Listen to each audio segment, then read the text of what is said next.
Hey everybody, it's Jason Blaha here, and once again it is time for my client Isaac's vlog, and let's get over to it. All right, we talked a lot about the squat issues. He fixed his squat depth. He did a little bit of mobility stuff. I had him adjust his stance, and now he is getting deep, and on top of it, he did 320 today, which is at 85% training max, and he got 10 reps. Got 10 reps. And now that we're getting this depth and we're getting this nice wide stance, I think we're going to continue to see his legs grow. Right? We're going to see his legs grow. We're going to see his squats go up, and really, it's just all about good programming and getting him enough volume while he's been bulking and eating. Again, his progress has been fantastic. All right, most of you have noticed that. His progress has been fantastic so far during these vlogs. And he's already an advanced lifter. So, I mean, people have been watching it week to week, and, you know, I've even had a few people like, is this guy natty?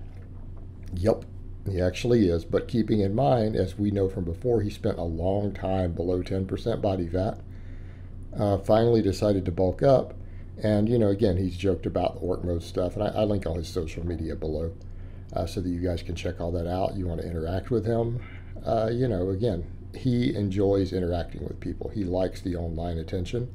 So, you know, he enjoys it. And this is good for him. This is good PR for him. Because, again, he's growing his own social media. So, yeah, you know, follow him on Instagram. But we fixed that. And, you know, again, what people need to remember, even though a lot of his volumes look low, it's funny because I looked on his Instagram and someone said, I thought you were all about low volume. You're doing high volume now. But he's really not, is he? He's really not. We're doing anywhere between, you know, about 8 up to, you know, about 12 to 15 sets per muscle group, depending upon the muscle. Right? His pecs might not be getting the most work.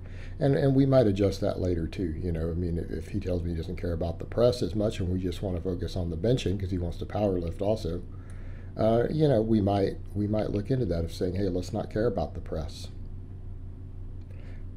Let's not care about it at all.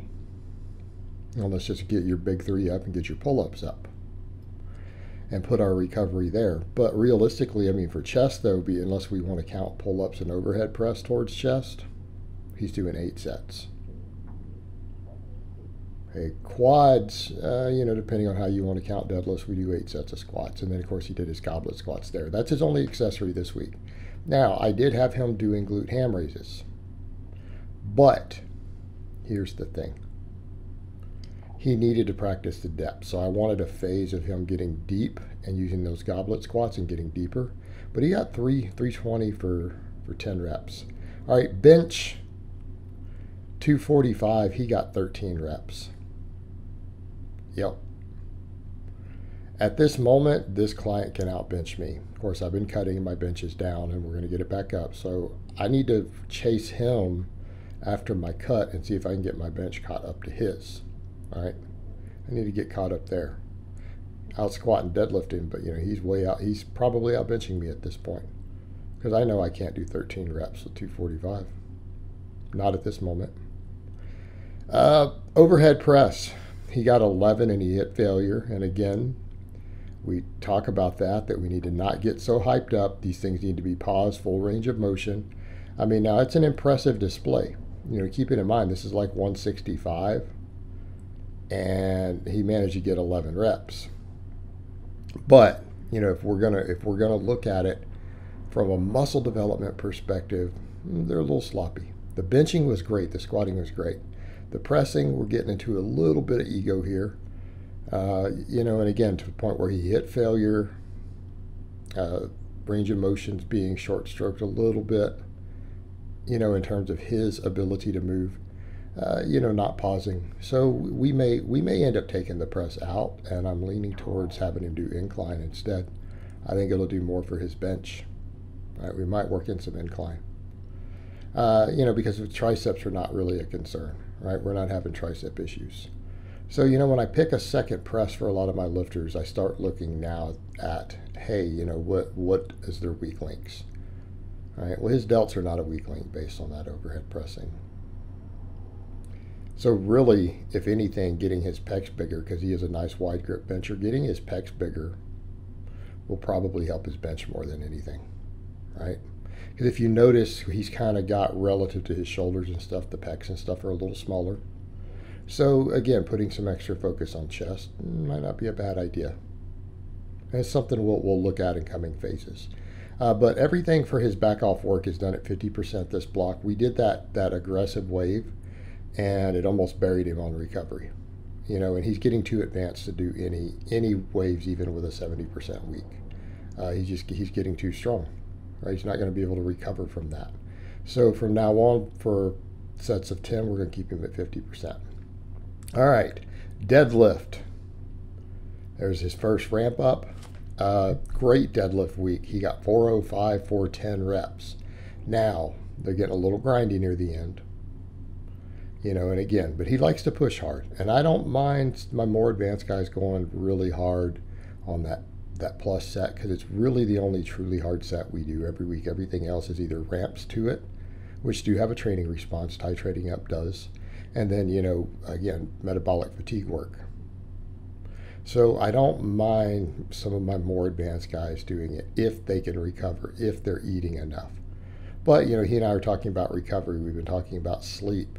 You know, he's trying to back his caffeine down and not get as psyched up for some of the training because, again, not conducive to recovery.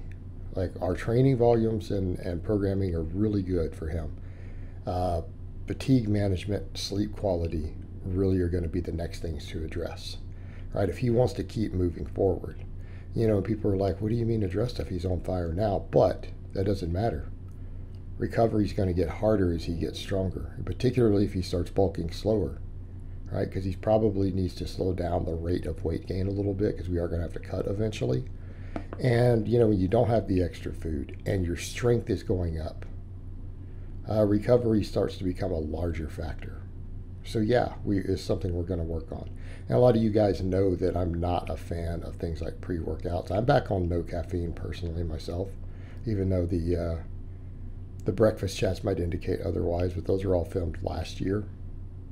So none of those are even from 2022. And I'm actually kind of phased them out.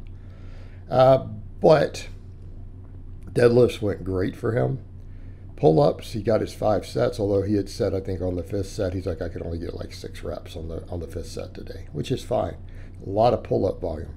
And, you know, his back is fatigued going into it. These are not fresh, right? These are not fresh. He's doing 8 sets of deadlifts first, right? So we do pull-ups on our deadlift day, and then, of course, we finish off with some curls. And I don't know what's up with him using that easy curl bar, man. Get back on the straight bar. Get on that straight bar. If it's hurting your wrists, you need an easy curl bar, there's probably something wrong with the way you're gripping it. But, you know, he used the easy curl today, but I'm going to tell him next time, use that straight bar. You know, and cheat curls are fine. Cheat curls with a straight bar are arguably, based on the little literature we have, probably one of the best bicep exercises you can do. They seem to beat dumbbells even. All right, guys, but that's really all I have to say on that today. I hope it's been informative, and I'll talk to you guys next time.